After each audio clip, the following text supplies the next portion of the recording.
2주 만에 보니까 더 반갑네요. 저는 지난 2주 동안 한국을 다녀왔습니다. 특별히 늘 한국 갈 땐 회의가 있든지 일이 있어서 갔는데 이번엔 별일 없이 갔습니다. 그래서 잘 쉬다가 왔는데 또 쉬면서도 또 하나님께서 좋은 만남을 허락해 주셔서 아주 재밌는 또 새로운 만남들이 있었습니다. 저는 미션 스쿨을 나왔는데 고등학교를 졸업하고 동창회를 한 번도 가본 적이 없습니다. 근데 어떻게 제가 도착한 다음날 친구를 만나러 갔더니 동창회를 간다고 해서 진짜 한 40년 만에 처음 고등학교 동창회를 만났어요. 문제는 알아볼 수가 없더라고요. 이 40년 만에 만나니까 같은 반이었던 친구도 한참 얘기하다 보니까 기억이 나요. 그래서 이게 진짜 못 알아보겠고, 또 하나는 고등학교 동창들을 만났더니 일하는 친구가 없어요. 환갑이 되니까 한국은 벌써 다 50대 중반부터 다 일을 그만뒀더라고요. 그래갖고 전부 다 나온 게 다 할아버지 같아. 다 득수그레 해갖고 내가 가니까 요즘은 아들 앉아있는 것 같아요.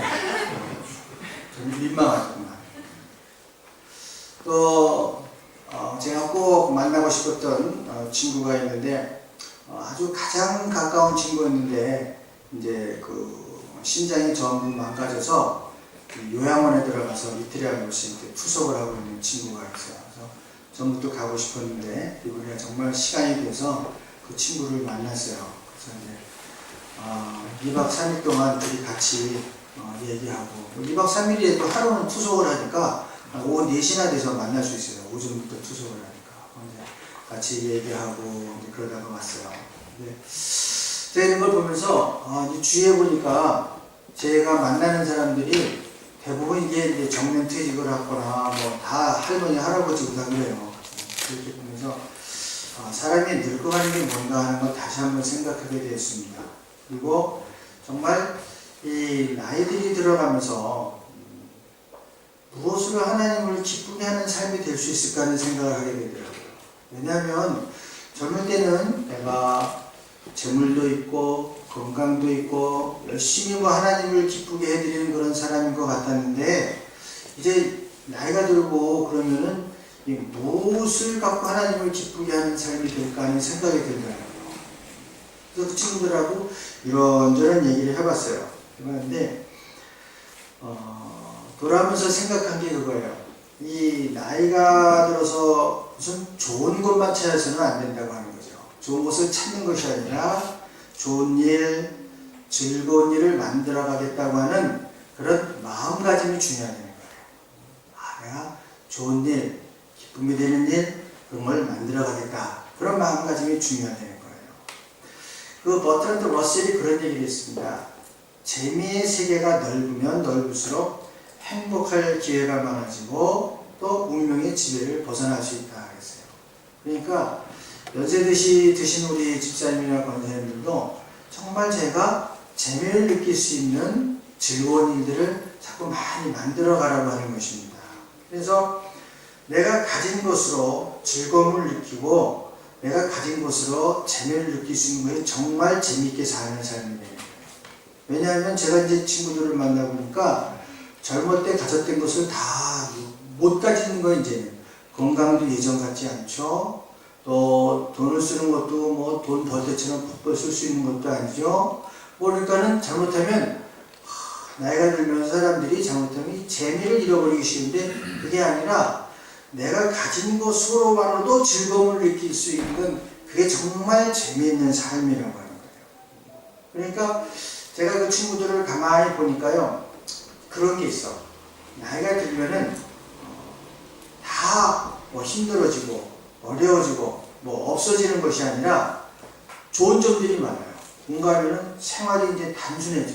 뭐 여기저기 전화 받고 이메일 체크하고 뛰어다닐 필요가 없거든요. 생활이 단순해지고 그 다음에 책임이나 의무가 현저히 줄어듭니다. 뭘 해야 되고 뭐 회사에서 책임 뭐 어디 컨퍼런스 가야 되고 이런 것들이 확실하게 줄어들게 돼요. 그래서 시간이 늘어납니다. 그리고 연세들이 드시면 인내심이 많아져서 웬만한 거 이제는 확 뒤집어지지 않고 참아낼 수도 있고 견뎌낼 수도 있고, 그 다음에 잘 모르시겠지만 연세들이 드시면 감정이 섬세해집니다. 왜냐면 많은 것을 경험했기 때문에 다른 사람들의 마음을 이렇게 들여다보고 헤아리는 그런 감정이 많이 섬세해집니다. 그리고 또 하나 뭐냐면 이제는 시간이 많으니까 하나씩 하나씩 이렇게 해보는 재미도 있다는 거예요. 그래서 제가 이제 그런 책을 하나 들고 왔는데 보니까 그 양반은 시간이 많으니까 뭐 80, 90은 기본으로 사시더라고요. 갔더니 그 텔레비의 선정이 전부 다 100세야. 뭐 건강 100세야. 전부 다 100세를 기준으로 선전을 하더라고요. 보험도 100세가 기준이에요. 100살까지 살 경우 이렇게 나가. 그러니까 이건 뭐 환갑은 명함도 못 내밀어요. 뭐 7순, 8순 돼야 조금 늙었다고 그러지 뭐 그런 거예요. 근데 이분은 정년퇴직을 하시고요. 대학을 또 다니셨어요. 그래갖고 최우수 성적으로 졸업하기도 하고 시간이 많으니까 그래서 차근차근 자기는 사는 재미들을 느끼더라고요. 그러니까 연세들이 드시면요 자꾸 다른 사람들에 대해서 이렇게 많이 사랑해주고 관심을 많이 가지고 이렇게 돌아보면 젊을 때 느끼지 못했던 정말 진솔한 재미를 느끼면서 살 수 있다고 하는 거예요. 그래서 제가 이번에 가서 보고 친구들 이렇게 돌아보고 이게 남의 얘기가 아니고 이제는 다들 이렇게 이런 나이가 되었구나 하는 그런 생각이 들면서 우리가 나이가 들더라도 정말 하나님 안에서 재미있게 살 수 있다. 그런데 문제는 뭐냐면 신앙생활을 열심히 하던 사람들이 어떻게 하나님을 기쁘게 할 수 있는가 하는 거예요. 하나님을 기쁘게 하시는 건 뭘까? 내가 재미있게 사는 것과 하나님을 기쁘시게 하는 그건 뭘까 하는 거예요.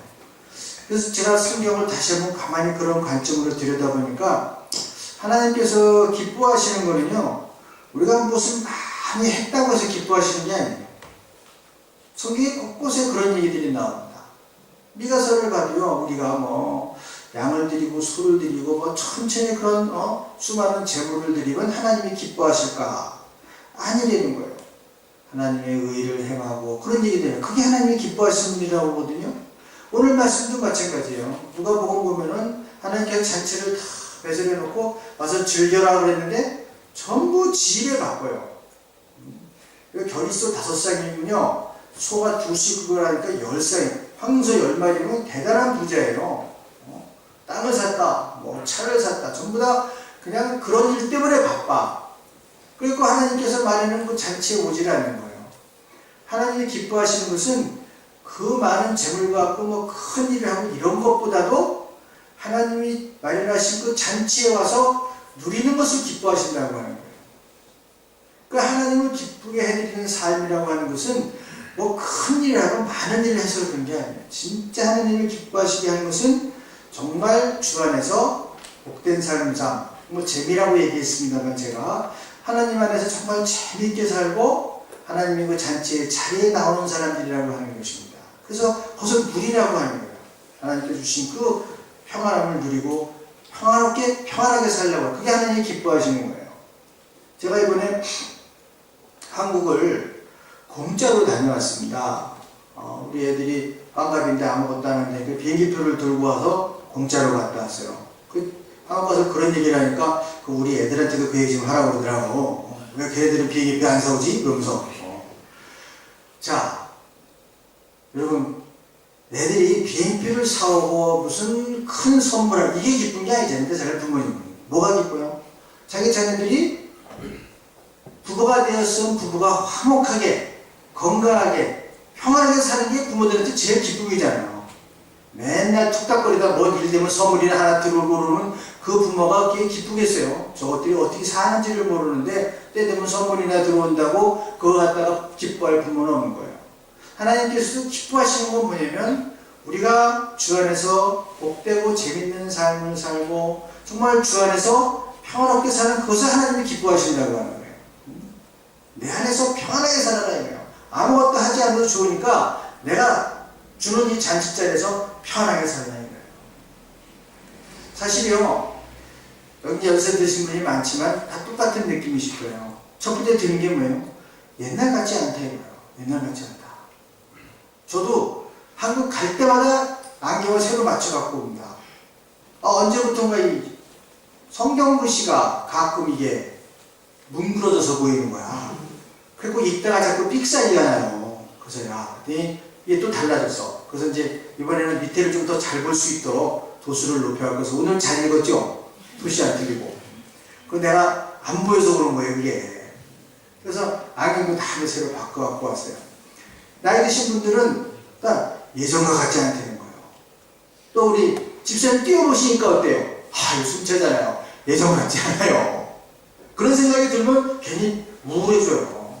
그런데 사람들은 다 마찬가지입니다. 누구나 피할 수 없는 길이고 다 가야 되는 길이라 이거예요. 우리가 지상에 살고 있는 한, 육체 안에 살고 있는 한 누구나 다 지나갈 과정이고 또 근심과 걱정이 끊임 날이 없다는 거예요.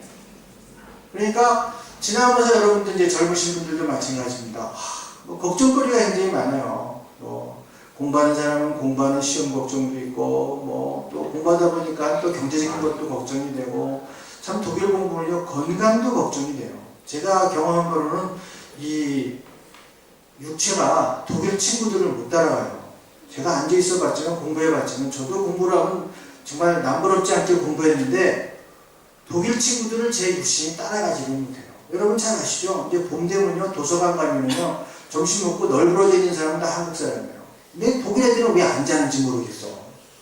아니 그 따뜻한 봄날에 점심을 먹고도 졸지를 않아요. 이 체력이 얼마나 좋은지 몰라요. 그 체력이 많이 딸리죠. 그래서 그런 것들 체력도 딸리죠. 경제인 것도 어렵죠. 공부하는 것도 어렵죠. 독일어도 어렵죠. 또 공부가 끝난다고 해도요. 또 취직하려고 그러면 또 취직이 만만치가 않아요. 또 취직을 한다고 해도 맨날 혼자 살 수가 없으니까 결혼하려고 그러니까 왜 이렇게 짝이 없는지 몰라. 사람은 많은데 짝은 없다 이거야. 이게 참 딜레마인데 여기서 사람은 많은데 짝은 없다 이거지. 그런 걱정들 많아요. 자식을 키우는 부모님들도 마찬가지입니다. 어릴 때 키울 때는 건강하게 커야 되고 사고 당하지 말아야 되고 험한 일 당하지 말아야 되고 공부도 잘해서 학교도 마쳐야 되고 그저 계속 그런 걱정거리를 따라다녀요. 일상의 삶은요 꼭 뭐와 같은가 하면은 오늘 얘기했지만 장막과 같다고 했어요. 이게 말이 장막이라고 하니까 좀 이상한데 제대로 번역하면 여러분들 아시는 텐트와 같다 이거예요. 텐트. 여러분 텐트 쳐봤죠? 우리 주일학교 때 수양회 텐트 쳐주면 애들 되게 좋아요. 그게 우리 교회 교육관 안에 치니까 텐트가 재밌지 바깥에 텐트 치고 오늘 좀 비와보세요. 이것처럼 구질구질한 사람이 없어요. 축축하죠. 어디 온기도 없고 바람 불어보세요. 심란합니다. 제가 한번 제주도에 가서 좀 성판하기라는 데로 올라가서 제주도에서 텐트를 치고 잔 일이 있는데 태풍이 불었어요. 이야 텐트를 붙잡고 있는데 그냥 막 이렇게 막 쓰러져 텐트가. 얼마나 태풍이 불어도 결국 날아갔어요. 야 한번 생각해. 태풍이 제주도 태풍은요 비가 내리는 게 아니라 이 양복이 물을 퍼붓는 것 같아. 참 날아가는 순간 샤워. 그 텐트 걷어갖고 내려오는데 야 심란하더라고요. 일생의 삶은 텐트에서 사는 것 같다 이거예요. 그렇기 때문에 천막을 치는 것 같기 때문에 바람 불어가면 날아갈 게 걱정이죠. 비가 오면 물이 셀 게 걱정이죠. 그렇다가 해가 나면 좋으냐? 해 나면 그 안에 못 있어. 더워서. 텐트 안에서는. 해가 나면 또 덥고요. 이게 천막 생활입니다. 우리 이 세상의 삶이 천막과 같다. 바로 이렇게. 하루도 편할 날이 없어요. 해가 나면 덥고 비가 오면 축축하고 맨날 그런 날들이에요. 그런 생활을 살고 있다고요. 그래서 우리의 영이 죽음을 지나 하늘에 들어가면 거기 영원한 새집이 있을 것이다. 그것이 바울의 신앙입니다. 이 땅에 사는 동안은 어쩔 수가 없다고요.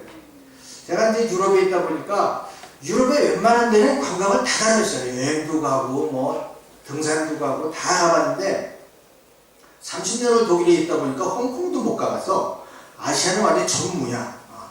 아주 남들 다 가는 거 한 번도 못 가봐. 일본은 회의가 있고 집회 있어 가는데 그 외에 아시아 국가는 가보기가 힘들어요. 그 중국도 못 가봤어요. 친구들은 중국을 몇 번씩 갔다 왔더라고. 그런데 거기 이제 자금성이라는 게 있대요. 그 저도 사진으로만 이렇게 봤어요. 자금성 사진을 이렇게 보면서 이제 한국과 이 중국의 집을 비교하면 이게 차이가 있더라고요. 한국하고 중국하고 딱 보니까 한국은요 기와집을 하면요 기와가 여기가 탁 이렇게 올라가요. 이게 한국 기와집이야. 중국의 기와집은 그냥 일직선이에요. 쫙. 그래서 그거 보느라고 자금성을 봤더니 그 큰 자금성도 기와집은 그냥 여기서 일자로 쫙 이런 멋이 없어. 이걸 이렇게 치려고 그러면 이게 고도의 기술이에요. 양쪽을 대칭돼서 여기서 딱 이렇게 만나려면 그게 우리나라의 그런 그 건축술이라고 그래요.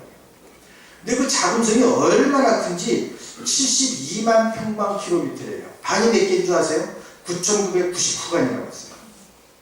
그 저 안에 황제, 왕이 살고 있는 거야. 그 외국에서 사신이 오면요 문진아가 지쳐갖고요 왕 만나면 그냥 지쳐서 옆에 쓰러진대요. 위험해도 쓰러지고 지쳐서 쓰러져요. 그렇다고 며칠 있다 갈 수도 없고 왕을 만난다 그러면 가면 문진하고 그러다가 왕 만났는데 지쳐서 퍽 쓰러지는 거예요. 근데 정작 관광을 가서 보면요 그 많은 구중궁궐 문을 지나가서 왕이 머무는 방은 작은 방 하나라는 거예요. 그 사람이 무슨 운동장 같은 데서 자는 것도 아니고 작은 방 하나예요. 왕이 쓰는 침대도 다른 사람들과 똑같습니다. 뭐 10m 그렇지 않아요. 아무리 구중궁궐에 있어도요 용포로 몸을 가린다고 해도 우리의 삶은 똑같다고 하는 거예요. 세상 것으로 포장을 해도 뭐 방으로 문으로 포장을 해도 우리가 살 수 있는 끝은 똑같다고 하는 거예요. 이것을 볼 줄 아는 지혜가 필요하다고 하는 것이죠. 이 고린도 교회가 사실은 참 좋은 교회인데 바울을 자꾸 시기하고 못살게 굴어서 바울이 싸우지 않고 조용히 떠났어요. 조용히 떠났는데 들려오는 소리가 항상 가슴 아픈 이야기인 거예요. 그래서 바울이 고린도 교회에 쓴 편지가 두 번째 쓴 편지가 이 고린도 후서입니다.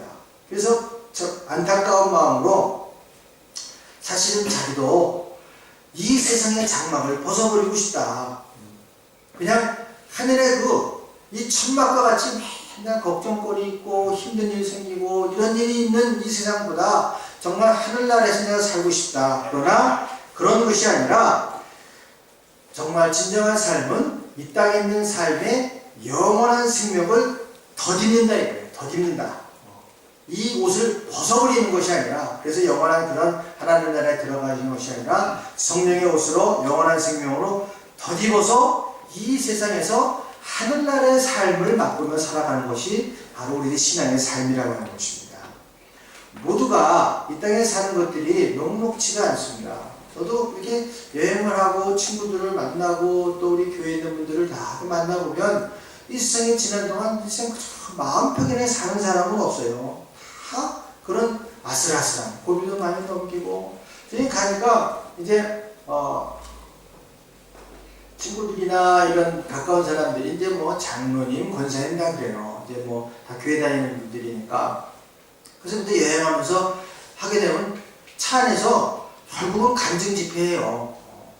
그냥 또 뒤에 목사님이 앉아있어 그런지 또 그런 얘기를 쉽게 하시더라고요. 그래서 이제 뭐 이런저런 간증 집회긴 하더라고요. 정말 지금은 참 번듯하게 큰 사업을 하고 살아서 야 참 편했나 보다 그러는데 들어보면 아니에요. 죽을 고비를 넘겼더라고요.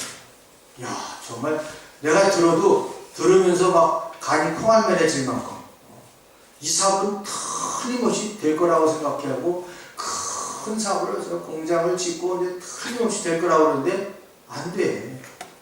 이 사람 생각대로 되어지는 게 아니더라고요. 그 공장을 져놓고 하는데 한 달에 5천만 원, 6천만 원씩 적자가 나는데 드디어는 한 몇 달 지나가니까 빚이 20억이야. 이제 갚을 수도 없어. 그거 어떻게 해요? 그때 자기가 있는 돈을 여기저기 다 끌어모으니까 한 1억 정도 모을 수 있겠대. 그래서 이거 갖고 튀자. 20억 빚은 갚을 길이 없으니까 그냥 야반 도주를 하자고 그러는 거예요. 애들은 어떡하냐? 아들은 군대에 있으니까 거기 있으라고 그러고 딸은 뭐 이모네 집에 피신시키고 우리 둘은 1억을 갖고서 현금을 갖고 이제 잠적해버리는 수밖에 없대. 20억 어떻게 일생 갖고 사냐.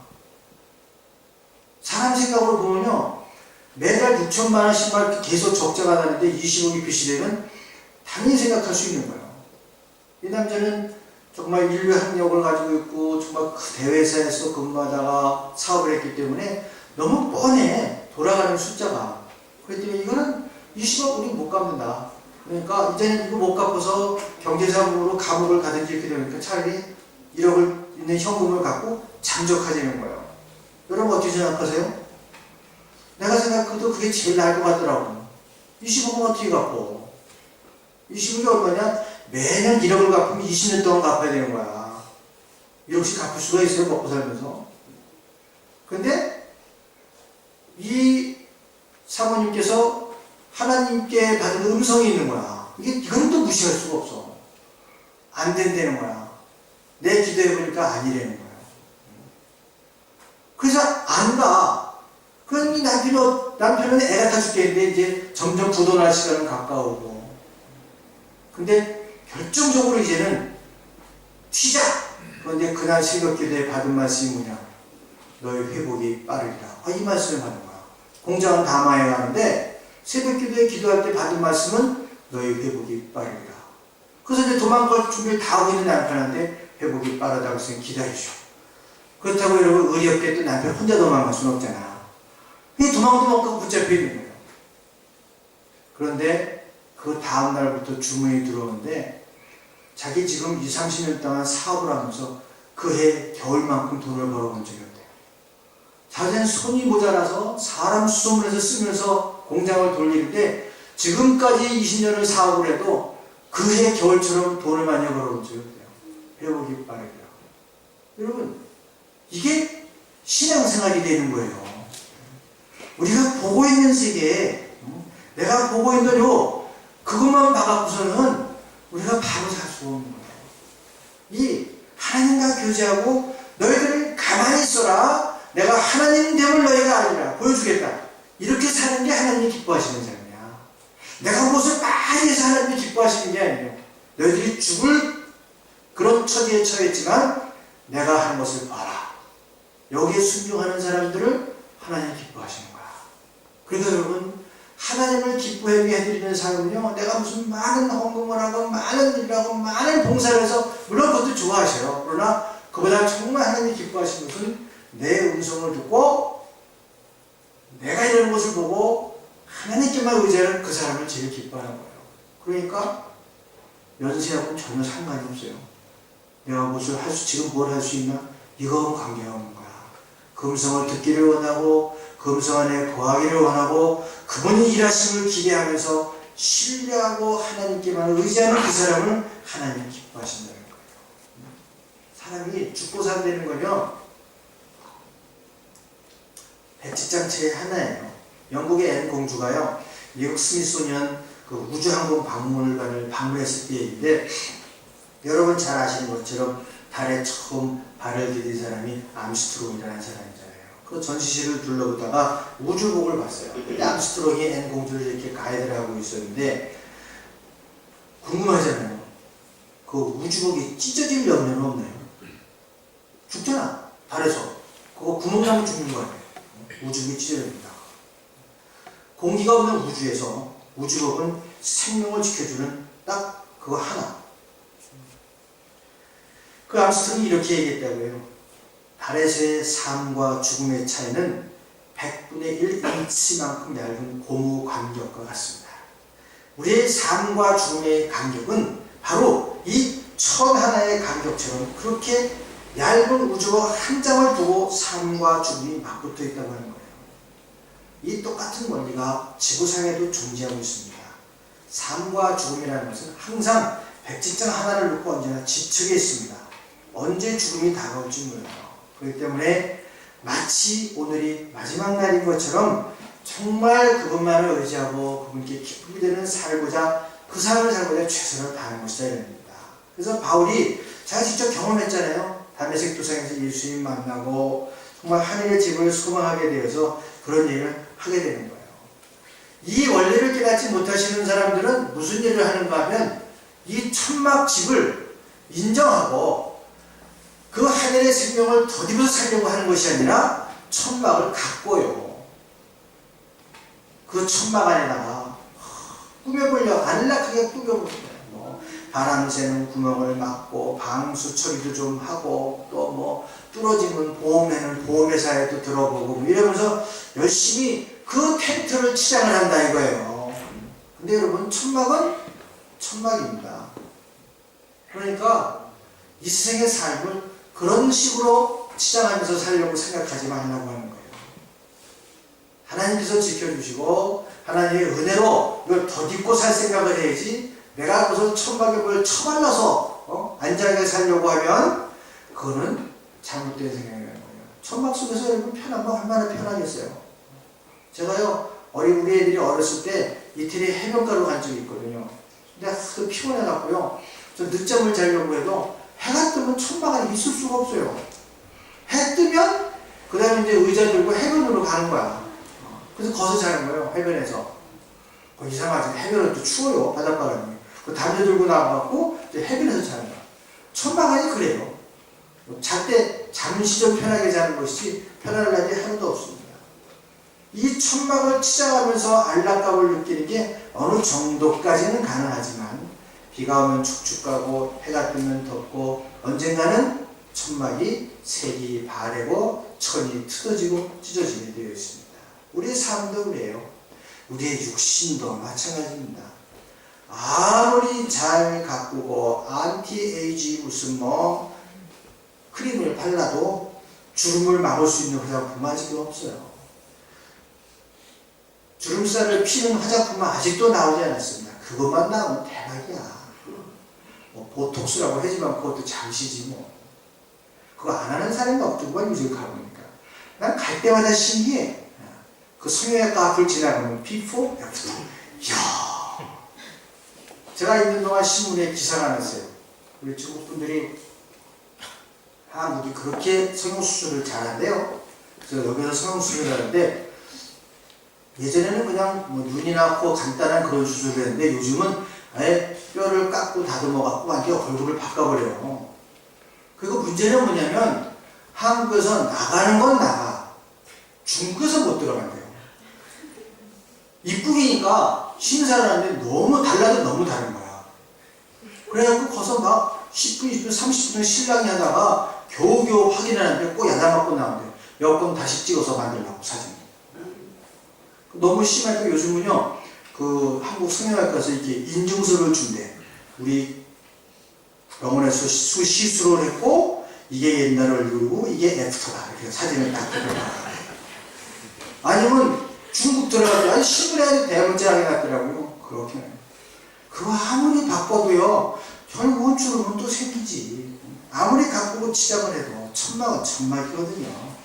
사람들이 자꾸 갈구하고 그런 것들이 이 삶을 기본적으로 풍요하게 하는 어려워요. 물질적인 풍요가 영혼의 넉넉함으로 이어질 수 없고요. 또 천막은 천막입니다. 이 땅의 천막을 열심히 장식하다가 점점 낡아가는 천막에 한숨 짓지 마시고요. 그분 안에서 그분의 은혜와 성령의 은혜를 덧입고 살라고 해요. 이 영원한 생명을 덧입고 하나님 앞에 사는 것이 바로 복된 삶이다 이런 얘기입니다. 연세가 드실수도 없고 우리 젊은 청년들도 마찬가지입니다. 요즘은 저는 근데 관심이 많아갖고 지하철에서 열심히 그런 거 들여다봐요. 그건 대머리도 고치더라고. 뭐 곳곳에 다 붙어있어. 뭐 비포 애프터 해갖고 막 붙어있더라고. 그래서 이제 뭐 요즘은 뭐 스트레스도 많고요. 또 이 식생활 변화로도 머리가 많이 빠진답니다. 근데 이 대머리를 고치는데 이게 쉽게 되질 않으니까 잘 안 되면 어떻게 해요? 심어. 근데 머리 한 대 심는데 10,000원이랍니다. 하나 심는데 10,000원이래. 1000개 심으면 얼마예요? 1000개 심어봐. 뭐 머리카락 1000개 심어봤자 뭐 얼마나 되겠어요. 우리나라 이 머리카락이 몇 개쯤 되는지 아세요? 한 20만 개 된다고 그래요. 그거 다 심으면 20억 든대. 그러니까 이 머리 감은 사람들 전부 감사해. 요즘 갑부에 20억 갑부. 그게 돈으로 계산이 돼요. 그래갖고요 싸우다가 머리카락 확 한 줌이면 5억이래 이게. 함부로 머리카락 잡지 마요. 이게 돈으로 계산이 안 돼요. 눈 하나는 얼마겠어요 그럼? 이게 돈으로 계산되는 게 아니잖아요. 그러니까 믿는 사람들로 감사하며 사는 거예요. 감사하며. 뭐 계획한 대로 이루어져서는 아닙니다. 살아가는 것이 감사한 거예요. 데살로니가전서 5장 18절은 모든 일에 감사하십시오. 이것이 그리스도 예수 안에서 여러분에게 바라는 하나님의 마음입니다. 에베소 5장 20절은 모든 일에 언제나 우리 예수 그리스도 이름으로 하나님께 감사하십시오. 고로새 2장 7절을 보면 그분 안에 뿌리를 받고 세우심을 입어서 가르침을 받은 대로 믿음대로 굳게 해서 감사의 마음 넘치게 하십시오. 그런 거예요. 그러한 감사의 마음으로 살 때 하나님을 기쁘시게 하는 삶이 될 수 있다고 하는 것입니다. 사람이 많은 걸 할 수 있고 큰 능력이 있어서 기뻐하는 게 아니에요. 하나님은 그저 한 걸음 한 걸음 그런 가는 모습을 기뻐하신다고 하는 거예요. 제가 이제 일전에 아마 저희 코스타에서 제가 사랑 챔버를 초청한 걸 아시는 분이 있을 거예요. 전부 다 지체, 그러니까 자폐나 이런 친구들이에요. 걔네들이 바이올린, 비올라, 첼로 이런 걸 다 배워갖고 오케스트라를 만들어서 그 연주회를 합니다. 어저께도 이제 제주도에 가서 연주를 했어요. 그래서 제가 이제 이번에는 시간에 대해서 그들을 찾아가서 시주를 시리했던 빼빼로인가 그래가지고 난리네. 강남 가니까 완전히 그냥 이 빼빼로 장식을 해놔서 더 웃기는군요. 빼빼로가 뭔지 아시죠? 이거 모르면 얘기가 안 되고 빼빼로인데 요 있잖아요. 요 앞에가 우편이 없어요. 빼빼로에 글씨 쓰고 우표 붙이면 소포로. 그래서 빼빼로로 그냥 써서 우표 붙이면 빼빼로가 그냥 곧장 가요. 우체통에 집어넣으면. 아주 그렇게 만들었죠. 그래서 그날 저도 이제 빼빼로를 사갖고 그 애들을 방문해서 이제 다 연습하는데 나눠주고 이제 같이 기도하고 하는데 다른 사람들이 1년이면 할 수 있는 거를 얘들은 10년 걸립니다. 자폐애들이요. 이 바이올린, 비올라, 첼로를 해서요. 연주를 하려면 지금 비발디를 연주해요. 걔들이 비발디 연주하는데 얼마인지 아세요? 15년 걸렸습니다. 올해가 15주년이었거든요. 걔들이 비발디 연주하는데 남들이면 2, 3년이면 할 수 있는 거를 15년 동안 했습니다. 하지만 저는 기도하면서 봤어요. 하나님이 저 모습을 기뻐하신다고 하는 거예요. 저 모습을 기뻐하신다. 오래전에 읽은 기가 중에 그런 게 있어요. 하반신이 마비된 장애인이 1,000m 암벽 등반에 성공을 했습니다. 마크 앨먼시라고 하는 사람인데 그 당시 나이가 29살이었어요. 캘리포니아 주에 있는 엘카피딩 봉에 도전해서 성공을 했습니다. 하반신이 마비니까 어떻게 해야 돼요? 친구가 먼저 올라가서 로프를 내려주면 하반신이 마비니까 팔로만 올라가야 돼요. 거의 1,000m로 올라갔어요. 그래서 기자들이 이제 감격해서 물어봤어요. 어떻게 그걸 할 수 있어요? 그럼 그 앨범씨는 편안하게 얘기해요. 한 번에 15cm만 가는 겁니다. 뭐 하루 이틀에 가는 거 아니니까 나는 그저 한 번에 15cm만 가면 된다 이거예요. 15cm 가다 보면 1kg도 올라가는 거예요. 무슨 큰 능력과 무슨 뭐 이런 걸 원하는 게 아니야. 자기 능력만큼 차근차근 한 발짝씩 옮겼을 때 불가능한 것처럼 보이던 암벽 등반도 성공할 수 있었어요. 시편 30편에서 이렇게 얘기합니다. 주님께서는 내 통곡을 기쁨의 춤으로 바꿔주셨습니다. 나에게서 슬픔의 상복을 벗기시고 기쁨의 나귀 옷을 갈아입혔습니다.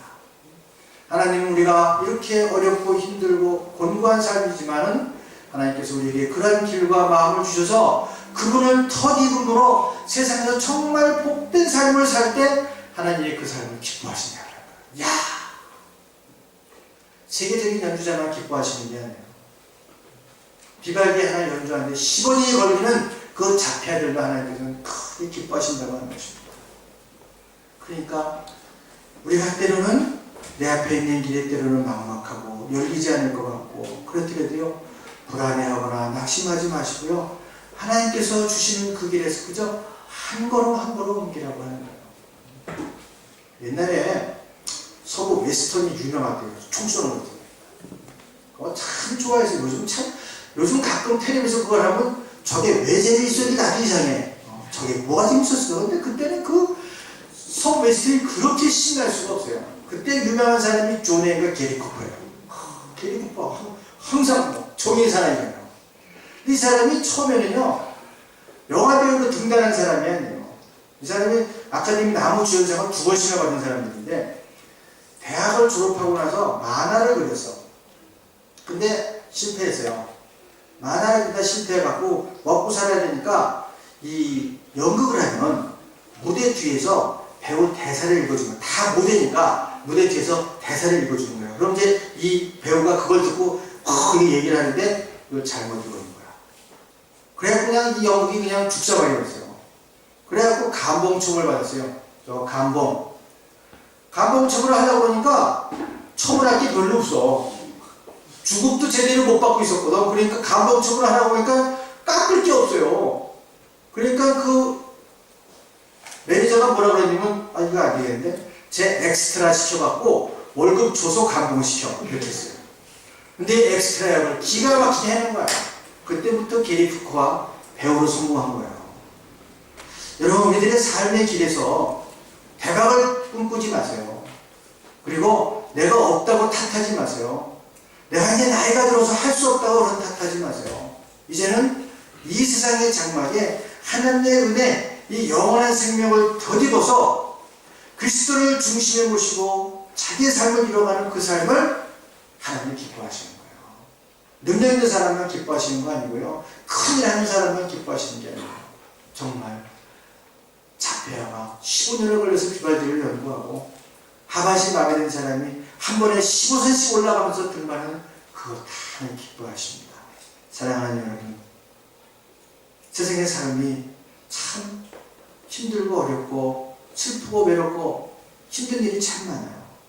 세상에 한숨이 높아갈 때 여러분들 그 한숨을 따라서 낙심하지 마시고 우리와 함께 하시기를 원하는 그분의 그 은혜를 덧입어서 그 하나님의 은혜를 누리고 이 땅에서 복된 삶을 통해서 하나님을 기쁘시게 해드리는 사람들 되시기를 주님의 이름으로 간절히 축원합니다. 기도하시겠습니다. 자비하신 아버지 하나님 감사합니다. 먼 외국에서 공부하고 일하며 때로 지치고 낚시했던 저희들의 심령을 하나님 다시 한번 세워주시고 주님 이 땅의 천막 같은 우리들의 삶이지